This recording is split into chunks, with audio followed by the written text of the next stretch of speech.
It was late, the kind of night when even the moon seemed afraid to shine too brightly. Sarah sat alone in her creaky old house, nestled deep in the woods.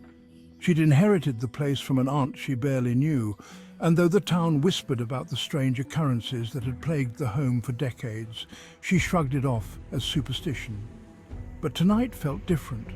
The air was heavy, almost suffocating, and the silence was too still, as if the world outside held its breath. She heard the ticking of the grandfather clock in the hallway, its hands crawling closer to midnight. As the last chime rang out, Sarah heard something else, a faint whisper. She froze. The whisper came again, soft but unmistakable.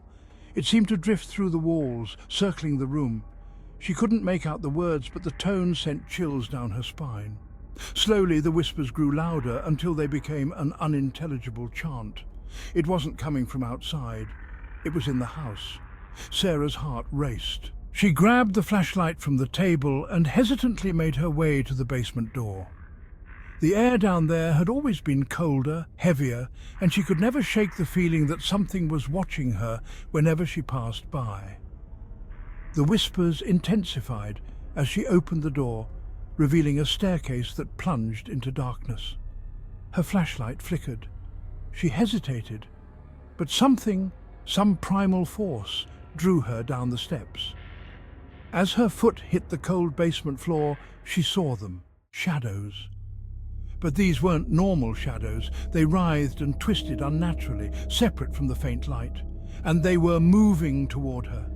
Sarah's breath caught in her throat. The shadows seemed to whisper her name now, soft and insistent.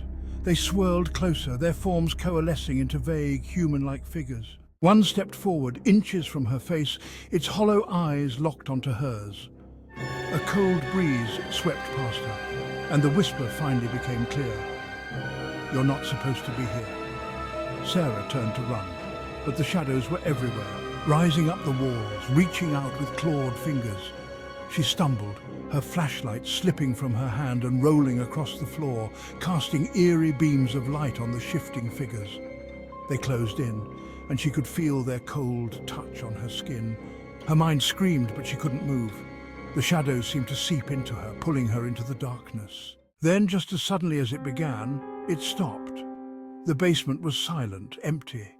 Her flashlight flickered once more, illuminating the basement floor. There was no sign of Sarah, but in the corner a new shadow lingered, its hollow eyes watching, waiting.